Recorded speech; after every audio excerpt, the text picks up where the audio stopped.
ये समय होगा कि हम सब परमेश्वर के वचन में चलें। समय है कि हम परमेश्वर के वचन में चलें और परमेश्वर के वचन से हम सब निकाल लेंगे मरकुस रचित सुसमाचार उसका 5वां अध्याय। मरकुस रचित सुसमाचार उसका 5वां अध्याय और उसके 21 से 43 पद को हम पढ़ेंगे। मरकुस रचित सुसमाचार उसका 5वां अध्याय और उसके 21 से 43 पद को हम पढ़ेंगे। अगर हम सब ने निकाल लिया है तो आइए परमेश्वर के वचन के पढ़े जाने के आदर में हम सब अपने अपने स्थानों पे खड़े हो जाएंगे और पढ़ेंगे मरकुस 5 अध्याय उसके 21 से 43 पद को। ये परमेश्वर का वचन है और परमेश्वर के वचन में इस प्रकार लिखा है। जब यीशु फिर नाव से पार गया तो एक बड़ी भीड़ उसके पास इकट्ठी हो गई। वह झील के किनारे ही था कि याईर नामक आराधनालय के सरदारों में से एक आया और उसे देखकर उसके पांव पर गिरा और यह कहकर उससे बहुत विनती की, मेरी छोटी बेटी मरने पर तू आकर उस पर हाथ रख कि वो चंगी होकर जीवित रहे। तब वह उसके साथ चला और बड़ी भीड़ उसके पीछे होली, यहां तक कि लोग उस पर गिरे पड़ते थे। एक स्त्री थी जिसको 12 वर्ष से लहू बहने का रोग था। उसने बहुत वैद्यों से बड़ा दुख उठाया और अपना सब माल व्यर्थ करने पर भी उसे कुछ लाभ न हुआ था, परंतु और भी रोगी हो गई थी। वह यीशु की चर्चा सुनकर भीड़ में उसके पीछे से आई और उसके वस्त्र को छू लिया, क्योंकि वह कहती थी यदि मैं उसके वस्त्र ही को छू लूंगी तो चंगी हो जाऊंगी। और तुरंत उसका लहू बहना बंद हो गया। उसने अपनी देह में जान लिया कि मैं उस बीमारी से अच्छी हो गई हूं। यीशु ने तुरंत अपने में जान लिया कि मुझ में से सामर्थ निकली है और भीड़ में पीछे फिरकर पूछा, मेरा वस्त्र किसने छुआ? उसके चेलों ने उससे कहा, तू देखता है कि भीड़ तुझ पर गिरी पड़ती है और तू कहता है किसने मुझे छुआ? तब उसने उसे देखने के लिए जिसने यह काम किया था चारों ओर दृष्टि की। तब वह स्त्री यह जानकर कि मेरी कैसी भलाई हुई है, डरती और कांपती हुई आई और उसके पांव पर गिरकर उससे सब हाल सच सच कह दिया। उसने उससे कहा, पुत्र, तेरे विश्वास ने तुझे चंगा किया है, कुशल से जा और अपनी इस बीमारी से बची रहे। वह यह कह ही रहा था कि आराधनालय के सरदार के घर से लोगों ने आकर कहा, तेरी बेटी तो मर गई, अब गुरु को क्यों दुख देता है? जो बात वे कह रहे थे उसको यीशु ने अनसुनी करके आराधनालय के सरदार से कहा, मत डर, केवल विश्वास रख। और उसने पतरस और याकूब के भाई यूहन्ना को छोड़ अन्य किसी को अपने साथ आने न दिया। आराधनालय के सरदार के घर में पहुंचकर उसने लोगों को बहुत रोते और चिल्लाते देखा। तब उसने भीतर जाकर उनसे कहा, तुम क्यों हल्ला मचाते और रोते हो? लड़की मरी नहीं परंतु सो रही। वे उसकी हंसी करने लगे, परंतु उसने सबको निकाल कर लड़की के माता पिता और अपने साथियों के साथ भीतर जहां लड़की पड़ी थी गया और लड़की का हाथ पकड़कर उससे कहा, तलीथा कुमी, जिसका अर्थ है, हे लड़की, मैं तुझसे कहता हूं उठ। और लड़की तुरंत उठकर चलने फिरने लगी, क्योंकि वह 12 वर्ष की थी। इस पर लोग बहुत चकित हो गए। फिर उसने उन्हें चिताकर आज्ञा दी कि यह बात कोई जानने न पाए और कहा, इसे कुछ खाने को दो। ये परमेश्वर का वचन है। सब अपने स्थान पे बैठ जाएंगे।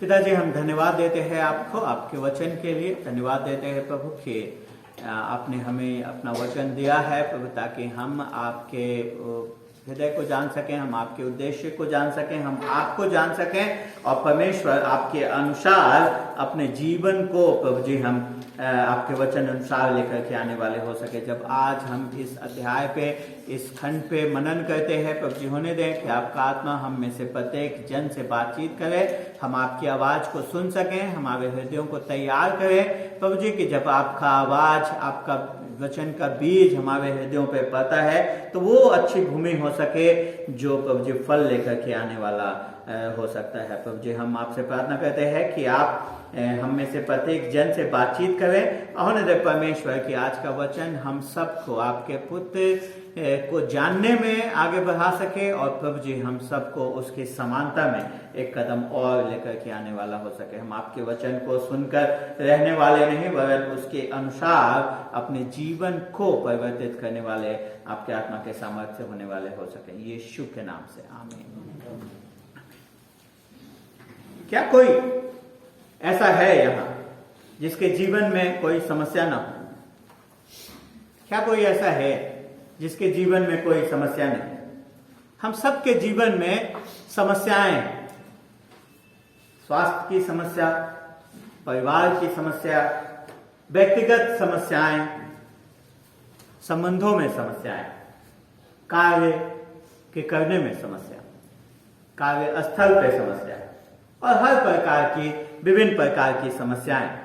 पर प्रश्न ये नहीं कि क्या हमारे जीवन में समस्याएं हैं, क्योंकि वो हैं। प्रश्न ये है कि हम अपने समस्याओं के साथ करते क्या, हम उनका प्रत्युत्तर कैसे देते हैं। जब हमारे जीवनों में समस्याएं आती हैं तो कुछ लोग उस समस्या से भाग जाना चाहते हैं, कुछ लोग अपने बाहों को चढ़ा करके उस समस्या से दो हाथ करना चाहते हैं बिना किसी की सहायता लिए।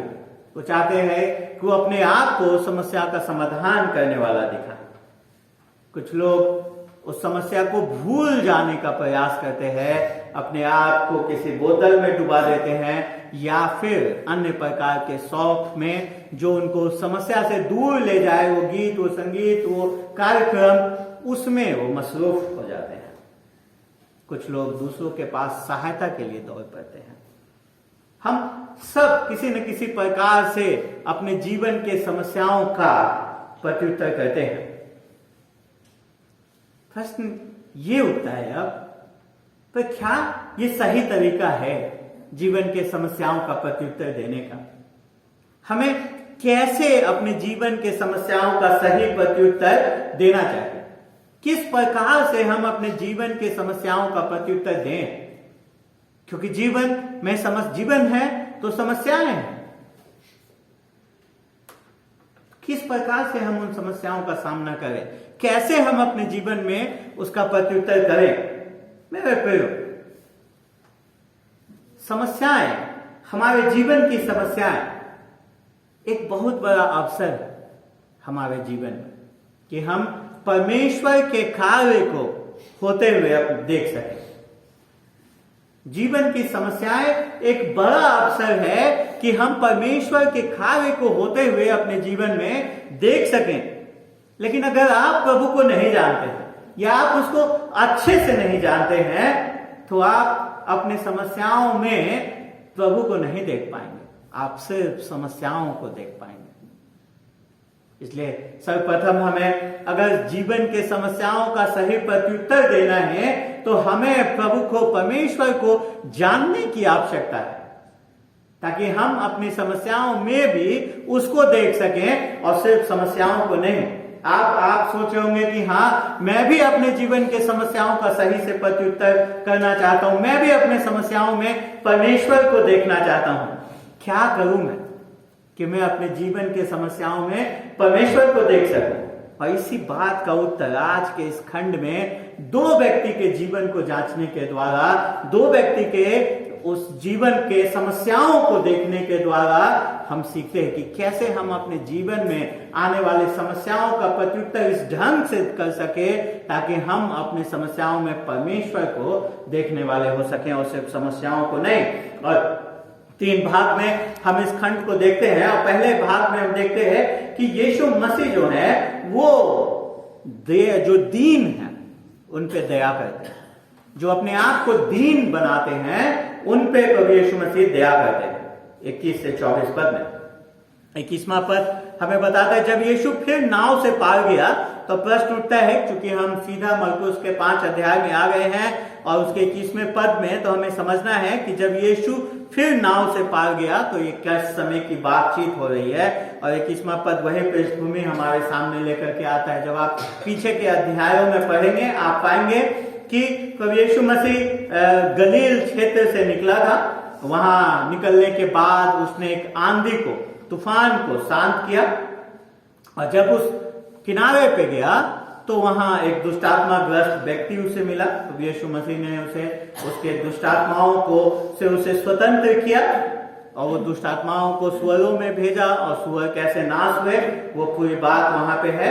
हम देखते कि उस बात के प्रत्युत्तर में जो वहां के लोग थे, गिरासेनियों के जो लोग थे, वो लोग प्रभु से विनती करने लगे कि हमें छोड़ के चला जाए। इसलिए प्रभु यीशु मसीह अपने चेलों के साथ नाव पे बैठे और वो वापस आ गए। यही चीज यहाँ आप 21वें पद में हो रहा है।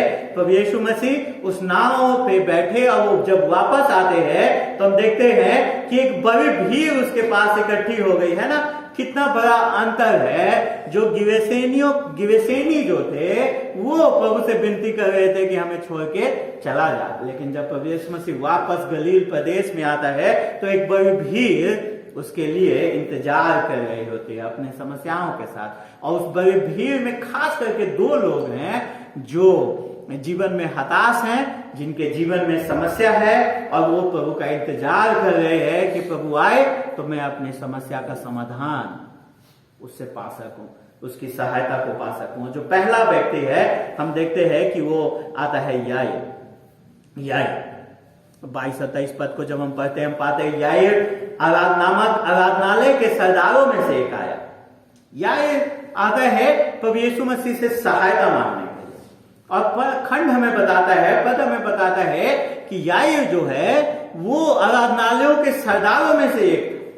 कहने का मतलब कि वो कोई छोटा मोटा आदमी नहीं था, वो बड़ा आदमी था। उस समय के जो धार्मिक व्यवस्था थी उसमें एक बड़ा अगुआ था। वो एक आराधनालय का, एक स्थानीय आराधनालय का वो क्या था, सरदार था। उसके प्रबंधन को देखता था। एक प्रकार से कह सकते हैं कि किसी चर्च का, आज के समय में वो लोकल चर्च का, स्थानीय चर्च का एक पास्टर था जो उस पूरे कलीसिया के प्रबंधन को देखता था। वो एक अगुआ था, वो जाना माना व्यक्ति था, उसका एक महत्व था यहूदियों के बीच में। वो आराधनालय का सरदार था।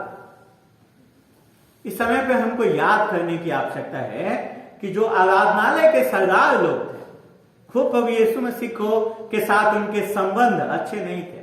वो प्रभु यीशु मसीह को पसंद नहीं करते थे। हम जानते हैं, अगर आप 3रा अध्याय पढ़ेंगे आप पाएंगे प्रभु यीशु मसीह ने सब्त के दिन में एक व्यक्ति को चंगा कर दिया था, जिससे विसिया करके वो लोग, आराधनालय के सरदार लोग, लिखा हुआ है 3 अध्याय 6 पद में, प्रभु यीशु मसीह को मारने की युक्ति कर रहे थे। वो उसको मार डालना चाहते थे, उसकी हत्या कर देना चाहते थे। बाद में हम देखते हैं 3 अध्याय के 22 पद में ये जो आराधनालय के सरदार लोग हैं वो प्रभु यीशु मसीह को सताते हैं ये कह करके कि तू शैतान के सामर्थ्य से दुष्ट आत्माओं को निकालता है। तो यीशु मसीह उनके बनाए हुए धार्मिक तंत्र में, जो धार्मिक व्यवस्था थी जिससे उनका फायदा होता था, उसमें फिट नहीं बैठता था। क्योंकि प्रभु यीशु मसीह सच्चे परमेश्वर की बात करता था, वो आत्मिकता की बात करता था, और ये धार्मिक अगुवे उससे भय खाते थे। वो उसको लगता था कि अगर ये इसकी बात लोग मान जाएंगे तो हमारा दुकान बंद हो जाएगा, और इसलिए वो उसको खत्म कर देना चाहते थे। तो यहां पे एक व्यक्ति है, उसी आराधनालय के सरदारों में से एक, जो प्रभु यीशु मसीह के पास आता है, उसके पांव पे गिर जाता है मदद मांगने के लिए, क्योंकि इस समय में वो हताश है, उसके पास और कोई चारा नहीं है। वो आता है प्रभु यीशु मसीह के पांव पे, वो गिर जाता है और उसे विनती करता है, एक प्रकार से भीख मांगता है कि मेरी बेटी को क्या कर ले, बचा ले। एक आराधनालय के सरदार के लिए ये करना एक बड़ी बात है। वो अपने आप को बहुत ज्यादा यहाँ पे दीन कर रहा है, अपने आप को बहुत ज्यादा नम्र कर रहा है। क्योंकि मैंने बताया कि यीशु मसीह आराधनालय के जो धार्मिक सरदार लोग थे, जो धार्मिक अगुवे थे, उनके बीच में बहुत प्रसिद्ध नहीं था। वो उसको पसंद नहीं करते थे, याईर उन्हीं में से एक था, उसको उन्हीं लोगों के साथ रहना था, उसको वापस जाकर के उन्हीं आराधनालय के सरदारों के साथ बैठना है, उसके साथ जीवन बिताना है। ये चीज जो वो कर रहा है प्रभु यीशु मसीह के पांव पे गिरना, वो उसके लिए, उसके जीवन के लिए सही नहीं है। उसको इसके लिए कष्ट सहना पड़ सकता है। हो सकता है कि उसको आराधनालय के सरदार होने से हटा दिया जाए। और ये भी बड़ा अजीब दिखता है कि जिसकी बेटी मर रही हो, वो अपने बेटी को मरने के कंडीशन में छोड़ करके बहुत दूर आ रहा है एक व्यक्ति से विनती करने के लिए। वो शायद किसी दूत को भेज सकता था, वो बड़ा व्यक्ति है, उसके पास नौकर है, चाकर है। हम देखते हैं कि बाद में उसके दूत आकर के उसको बताते हैं कि बेटी मर गई, इसका मतलब उसके घर में लोग हैं, वो किसी को भेज सकता था, पर वो स्वयं आता है। वो अपने आप को, अपनी हताशा में अपने आप को दीन करता है। एक व्यक्ति जब उसको पता होता है, जब वो अपने आप में जान जाता है कि इस स्थिति में अब हम कुछ नहीं कर सकते हैं, मेरे हाथ में कुछ नहीं है, तो वो व्यक्ति परमेश्वर से गुहार लगाता है। जब तक हम अपने आप को इस प्रकार से नहीं देखेंगे कि अब हमारे हाथ में कुछ नहीं है, ऐसा कुछ नहीं है जो हम कर सकते हैं, तब तक हम परमेश्वर के पास नहीं आते हैं। याईर विश्वास करता है प्रभु यीशु मसीह में कि प्रभु यीशु मसीह एक अंतर उसके जीवन में लेकर के आ सकता है। कहता है कि मेरी छोटी बेटी मरने पे तू आकर उस पर हाथ रख कि वो चंगी होकर जीवित रहे। याईर ने प्रभु यीशु मसीह के चमत्कारों के बारे में सुना होगा, उसने देखा होगा शायद प्रभु यीशु मसीह के चंगाई को करते हुए, लेकिन दूसरों के लिए किसी बात पे विश्वास करें और अपने लिए भी उसी बात पे विश्वास करने में अंतर होता है। हम अधिकतर लोगों को कहते हैं कि प्रभु पे भरोसा करो, हम अधिकतर लोगों को कहते हैं कि प्रभु सब ठीक करेगा, हर बात प्रभु की महिमा के लिए है, हर बात प्रभु की महिमा और आपके भलाई के लिए है, जो भी हमारे जीवनों में होता है। लेकिन जब अपना समय आता है, हम इन चीजों को भूल जाते हैं, हम इन बातों पे विश्वास करना नहीं चाहते। लेकिन याईर जो उसने दूसरों के लिए होते हुए देखा था, उस पे वो विश्वास करता है। याईर के पास और कोई जगह नहीं है जहां वो जाएगा, सिर्फ उसे पता है सिर्फ और सिर्फ यीशु ही उसकी सहायता कर सकता है। ये बात उसको पता है, पर क्या वो जाएगा? क्योंकि बहुत सारे लोग बहुत सारे कारणों से जानते हुए भी कि यीशु ही है एकमात्र मार्ग जो उन्हें इस जीवन के दुश्वारियों से भी और आने वाले जीवन में प्रवेश करा सकता है, जो उन्हें उनके पापों से बचा सकता है, नहीं मानते। लेकिन याईर हम देखते हैं कि वो आता है, यीशु की सहायता मांगता है, वो उस पर विश्वास करता है और 24वां पद बताता है कि यीशु उसके साथ चल लेते हैं। ये भी एक अजीब बात है कि यीशु से वो विनती करता है और यीशु उसके साथ चल लेते हैं। तो यीशु मसीह यहां पे एक ऐसे व्यक्ति की सहायता करने के लिए जा रहे हैं जो उस समूह का प्रतिनिधित्व करता है, जो उसका वैरी है, जो उसको मार डालना चाहता है। लेकिन प्रभु यीशु मसीह के दिमाग में, प्रभु यीशु मसीह के हृदय में ये सब बातें नहीं है। प्रभु यीशु मसीह उस व्यक्ति की सहायता करने के लिए जाता है। क्यों? और इसका एक ही विवरण हो सकता है, एक ही कारण हो सकता है, वो है प्रभु यीशु मसीह की दया। क्योंकि प्रभु यीशु मसीह परमेश्वर हमारे साथ, जो हम जिसके हकदार हैं, जैसा हमारे साथ व्यवहार होना चाहिए वैसा हमारे साथ नहीं करता। तो हमारे साथ हमारे अपराधों के अनुसार व्यवहार नहीं करता है। जिस दंड के हम भागी हैं उसके अनुसार नहीं करता। दया का अर्थ ही है जो जिस दंड के हम भागी हैं वो दंड हमसे रोक लेना। तो यीशु मसीह दयाबंद है। और आपको याद है धन्य वचन हम लोग पढ़ रहे थे, और उसमें जो पहला ही धन्य वचन था वो क्या था? धन्य है वे जो मन के दीन है। यहाँ पे याईर अपने आप को दीन कर रहा है, वो अपनी दरिद्रता को बता रहा है कि हम और कहीं नहीं जा सकते और कोई मेरा सहायक नहीं हो सकता।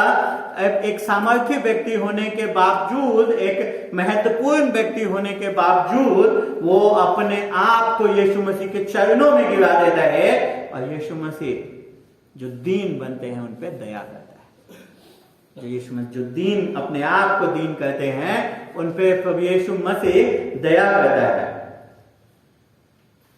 अगर आप यहां बैठे सोच रहे कि क्या प्रभु यीशु मसीह मेरी समस्याओं का में मेरी सहायता करेगा, मेरे प्रियो, सवाल ये नहीं कि क्या यीशु मसीह आपके समस्याओं में आपकी सहायता करेगा। सवाल ये है कि क्या आप अपने आप को इस प्रकार से दीन बनाएंगे, क्या आप अपने आप को इस प्रकार से नम्र बनाएंगे, क्या आप इस बात को मानेंगे कि आपको यीशु मसीह की जरूरत है, बिना उसके आप कुछ नहीं कर सकते। अगर हाँ तो करेगा, क्योंकि प्रभु यीशु मसीह जो दीन होते हैं उन पे दया करता है। हम आगे बढ़ते हैं और 25 से 34 पद में जो दूसरी बात हम देखते हैं वो देखते हैं कि यीशु मसीह जो सामर्थहीन है उनको सामर्थ्य देता है। 24 पद बताता है बड़ी भीड़ उसके पीछे हुई, यहां तक कि लोग उस पर गिरे पड़ते थे। और उस भीड़ में एक और व्यक्ति जिसको प्रभु यीशु मसीह की आवश्यकता, एक महिला थी, एक स्त्री थी, एक औरत जो काफी कष्टों का सामना अपने जीवन में कर रही। 25वां पद बताता है कि एक स्त्री थी जिसको 12 वर्ष से लहू बहने का रोग था। एक ऐसी स्त्री जो कि एक शारीरिक समस्या में थी, 12 वर्ष से एक रोग का शिकार थी। सिर्फ शारीरिक समस्या में नहीं, आप देखिए 26वां पद बताता है उसने बहुत वैद्यों से बड़ा दुख उठाया और अपना सब माल व्यय करने पर उसे कुछ लाभ न हुआ था, परंतु और भी रोगी हो गई थी। वो सिर्फ शारीरिक नहीं, आर्थिक समस्या से जूझ रही थी। उसका सब धन, उसका सारा पैसा उसके इलाज पे खत्म हो चुका था, पर वो स्वस्थ नहीं हुई थी। अगर आप कभी बीमार पड़े हो तो आपको पता होगा, जितने लोग मिलने आते हैं उतने तरीके बताते हैं, है ना, ये कर लो। जितनी डॉक्टर के पास जाएंगे वो उतने दवाइयां बताते हैं। जितने लोग मिलने आते हैं, ये करके देख लो, ये खा के देख लो, वहां जाके देख लो, ये कर लो, वो कर लो, सब में पैसा लगता है। और ये स्त्री 12 वर्षों से सब चीज करके थक हार के बैठी थी। इसका पूरा धन खत्म हो चुका था,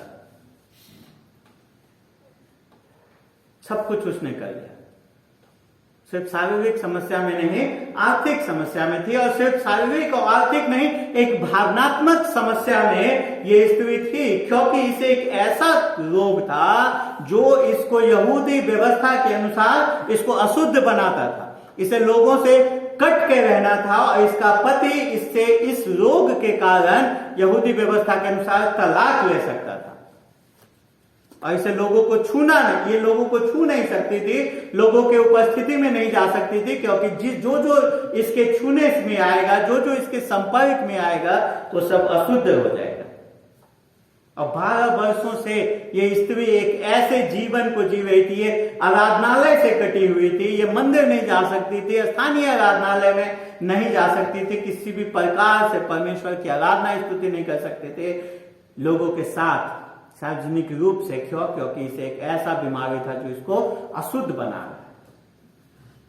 12 वर्षों से एक व्यक्ति एक ऐसे जीवन को जी रही है, ये स्त्री, जो शारीरिक कष्ट दे रहा है, जो आर्थिक कष्ट दे रहा है, और भावनात्मक पीड़ा से, भावनात्मक वेदना से ये स्त्री गुजर रही है ना। कितने कष्ट में ये स्त्री है, लेकिन इसके पास विश्वास है, इसके पास एक विश्वास है, क्योंकि ये विश्वास करती है कि यीशु मसीह वो कर सकता है जो अभी तक 12 वर्षों में जो लोगों ने इसे सुझाया था और जिससे नहीं कुछ हो पाया, तो विश्वास करती है यीशु मसीह वो कर सकता है जो कोई नहीं कर पाया। वो कहती है कि अगर मैं सिर्फ उसके वस्त्र को ही छू लूं, मैं चंगी हो जाऊंगी। वो अपने आप से इस प्रकार से कह रही है कि यीशु मसीह वो कर सकता है जो कोई डॉक्टर नहीं कर सकता। मैं जानती हूं वो कर सकता है और मैं विश्वास करती हूं कि वो करेगा। और वो अपने विश्वास के ऊपर कार्य करती है। वो सिर्फ दिमाग में विश्वास ही नहीं करती है, हृदय में विश्वास ही नहीं करती, वो उस पर कार्य भी करती है। उसका एक ऐसा रोग है जो लोगों को पता चल जाए तो उसके लिए शर्मिंदगी का उसको सामना करना पड़ेगा। वो यीशु को सार्वजनिक रूप से जाकर के बता नहीं सकती है अपने समस्या के बारे में, क्योंकि उसे उस रोग के वजह से उसे लोगों से दूर रहने की आवश्यकता है, लेकिन उसे यीशु की आवश्यकता थी, इसलिए वो अपने विश्वास पे कार्य करती है, क्योंकि यीशु ही उसका एकमात्र आशा है। इसलिए वो यीशु मसीह को छूने का प्रयास करती है, ऐसे छूने का कि ना तो उसको पता चले ना किसी और को पता चले। यहां पे हम देखते हैं कि उसका विश्वास एक प्रकार से उससे पूरा विश्वास भी नहीं है, वो एक अंधविश्वास से ग्रसित है, क्योंकि उस समय का ऐसा एक मानना था कि जो रबी लोग हैं, जो यहूदी रबी होते थे, जो चंगाई करते थे, उनका सामर्थ्य उनके कपड़ों में होता है। जो बड़े बड़े वो पहनते थे कपड़े, तो वो सोचते थे कि उन वस्त्रों में उनका सामर्थ्य होता है। ये स्त्री भी उसी प्रकार के एक विश्वास के साथ आ रही है कि यीशु चंगा करने वाला है, तो इसका भी सामर्थ्य, इसके कपड़ों में भी इसकी सामर्थ्य होगी, मैं बस छू लूंगी, मैं चंगी हो जाऊंगी। तो पूर्ण रूप से एक सही विश्वास भी नहीं है इसका, लेकिन जो भी इसका छोटा मोटा विश्वास है, उसके साथ वो उस पर कार्य करती है, उसको अमल में लेकर के आती है, अमल में लेकर के आती है। वो आती है यीशु मसीह के पास। हम ऐसे कई लोग होते हैं जो जानते हैं, समझते हैं, पर फिर भी विश्वास नहीं करते हैं। हम अपने कई बार हम विश्वास करते हैं पर यीशु मसीह के वचन पे, कथन पे, पर हम उस पे कदम नहीं उठा सकते हैं। लेकिन ये औरत ऐसी नहीं है, वो जो विश्वास करती है उसको वो उस पे कार्य करती है, और इसलिए जो वो आशा रख रही थी वही चीज हम देखते हैं उसके साथ होता है 29वें पद में। और तुरंत उसका लहू बहना बंद हो गया और उसने अपनी देह में जान लिया कि मैं इस बीमारी से अच्छी हो गई हूं। उसका छोटा सा विश्वास, कमजोर विश्वास, थोड़ा सा अंधविश्वास मिला हुआ विश्वास से वो हम देखते हैं कि वो ठीक हो गई। अगर उसने उस पर कार्य किया, प्रभु ने उसके इस छोटे से विश्वास को आदर किया। प्रभु इतना दयालु है, इतना दयावंत है कि हमें हमारे जो पूर्ण विश्वास भी नहीं है, जो हमारा ठीक से विश्वास भी नहीं है, उसको भी प्रभु कई बार उसके कारण भी हमारे जीवन में आशीष ले आता है। उस दिन वो औरत निराश अपने घर नहीं गई, वो हताश अपने घर नहीं गई।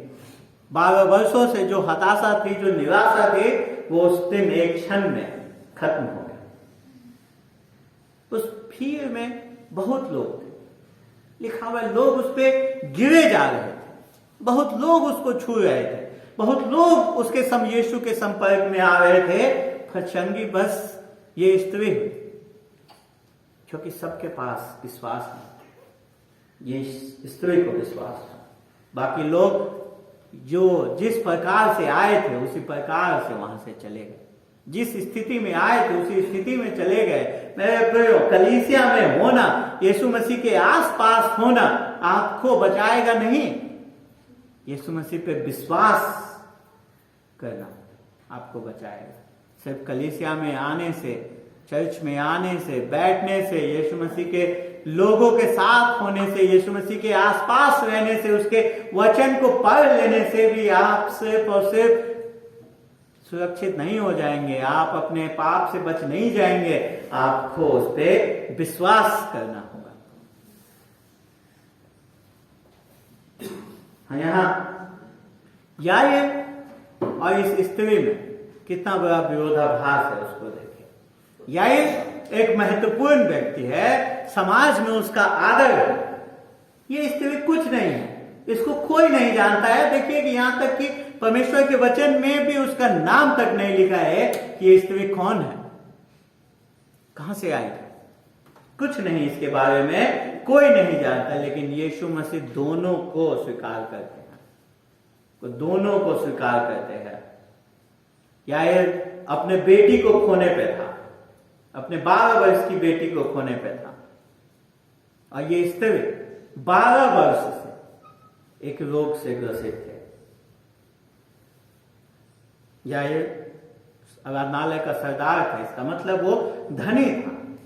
ये स्त्री कंगाल हो चुकी थी, इसके पास कुछ नहीं था, पर यीशु के पास दोनों के लिए उत्तर है। यीशु दोनों को स्वीकार करते हैं, उसके पास दोनों की समस्याओं का समाधान है। इस स्त्री को अपने कष्टों में भी इसे विश्वास था। लेकिन हम फिर देखते हैं 30 से 33 पद में ये स्त्री थोड़ा भयभीत हो जाती है। यीशु ने तुरंत अपने मन में जान लिया कि मुझ में समा, भीड़ में से पीछे फिरकर पूछा, मेरा वस्त्र किसने छुआ? मैंने बार बार आप लोगों को बताया कि जब भी प्रभु यीशु मसीह कोई प्रश्न को पूछ रहे हैं, परमेश्वर जब प्रश्न पूछता है तो वो अपने लिए नहीं पूछता है, वो सर्वज्ञानी है, उसको सब बातों का पता है, उसने सब बातों को पहले से होना नियुक्त किया है, उसे किसी उत्तर की आवश्यकता नहीं है। वो दूसरों के लिए पूछता है, वो लोगों की सहायता के लिए प्रश्न को पूछता है, ताकि लोग उसके सवाल के द्वारा सही बात को समझ सके। वो पूछता है कि किसने मेरे वस्त्र को छुआ? चेले कहते इतने लोग गिरे जा रहे हैं, अब कहां इसमें पता चलेगा? हर पद बताता है 31-32, वो चारों ओर देख रहा है, उसकी आंखें है ना, वहां पे एक सस्पेंस आ रहा है कि कौन छुआ। और अंततः हम देखते हैं कि जिसने छुआ वो सामने आ गया। और 33 पद को पढ़िए, डरती और कांपती हुई आ रही है, उसके पांवों पर गिरकर उसे सब हाल सच कह दिया। उसने सब हाल सच कह दिया, जो उसका शर्मिंदा करने वाला सच था, जो बीमारी थी उसकी, जिसके वजह से उसे शर्मिंदा होना पड़ा, वो बीमारी उसने बता दी, अपने विश्वास को उसने बता दिया। प्रश्न उठता है कि क्यों प्रभु यीशु मसीह जब सब चीज जानता था, वो क्यों एक स्त्री को इस प्रकार से शर्मिंदित करेगा लोगों के सामने बातों को मानने के लिए? क्यों नहीं उसे गुमनाम ही रहने दिया प्रभु यीशु मसीह ने? क्यों उसको इस प्रकार से सबके सामने लेकर के आया? मेरे प्रियो, इस बात को लेकर के हमें निश्चिंत हो जाना चाहिए कि प्रभु यीशु मसीह उसके नुकसान के लिए नहीं, वरन उसके सहायता के लिए ही उसको इस प्रकार से सामने लेकर के आता है। क्योंकि सर्वप्रथम यीशु मसीह जानना चाहता है कि उसका विश्वास क्या है, उसको बताना चाहता है कि सिर्फ और सिर्फ ये कपड़ों के छूने के द्वारा तुम चंगी नहीं हुई हो। वो कहता है तेरे विश्वास ने तुझे चंगा किया, तेरे विश्वास ने तुझे चंगा किया है, मेरे कपड़ों के सामर्थ्य ने तुझे चंगा नहीं किया। उस स्त्री को बताना चाहते हैं, उसके अंधविश्वास से उसे निकालना चाहते हैं, उसको बताना चाहते हैं कि तेरा विश्वास तुझे चंगा करता है, बचाता है, कपड़ों की सामर्थ्य नहीं। अगर उसने उसे रोका नहीं होता, उसको सामने नहीं लाया होता, तो उस दिन वो स्त्री इसी बात में विश्वास करते हुए चली जाती कि यीशु मसीह के वस्त्रों में भी सामर्थ्य है, वो दूसरों से भी यही बात कहते। लेकिन यीशु मसीह ने उसके विश्वास पे बल दिया कि तेरे विश्वास ने तुझे चंगा किया है। और दूसरी बात, प्रभु यीशु मसीह इस बात पे बल दे रहे कि सिर्फ हृदय में विश्वास कर लेना पर्याप्त नहीं है। हृदय में विश्वास कर और मुख से अंगीकार कर कि यीशु ही प्रभु है, तो तू उद्धार पाएगा। मुख से अंगीकार करना आवश्यक है, क्योंकि जो लोगों के सामने, मनुष्यों के सामने अगर हम प्रभु यीशु मसीह को प्रभु नहीं मानेंगे और उससे इस बात को नहीं मानेंगे कि सिर्फ यीशु ही प्रभु है, तो प्रभु यीशु मसीह कहता है कि मैं अपने पिता के सामने उससे लजाऊंगा। मेरे प्रियो, हमें सिर्फ हृदय में भी कोई गुप्त चेला बने रहने की आवश्यकता नहीं है। हमें हृदय में विश्वास करके सार्वजनिक रूप से प्रभु यीशु का अंगीकार करने की आवश्यकता है, और उसके लिए हमें एक दाम चुकाना पड़ेगा। उसके लिए हमें एक दाम चुकाना पड़ेगा। इस स्त्री के लिए सार्वजनिक रूप से बोलना एक बड़ा दाम चुकाना था। उस समय में स्त्रियां जो कुछ बोलती नहीं थी और इस प्रकार के व्यक्तिगत समस्याओं के बारे में इतनी पुरुषों के सामने बोलना, उसको बहुत शर्मिंदगी से होकर के गुजरना पड़ा, लेकिन वो उससे होकर के गुजरी। उसने अपने आप को दीन किया, क्योंकि परमेश्वर के राज्य में होने के लिए दीनता एक मुख्य चरित्र है। जो दीन है उन पे दया करता है, जो सामर्थहीन है उनको सामर्थ्य देता है। ये स्त्री सामर्थहीन है, ये कुछ नहीं है, ये कष्ट में है, शारीरिक कष्ट, आर्थिक कष्ट, भावनात्मक वेदना से गुजर रही है, पर प्रभु यीशु मसीह इसे सामर्थ्य देता है।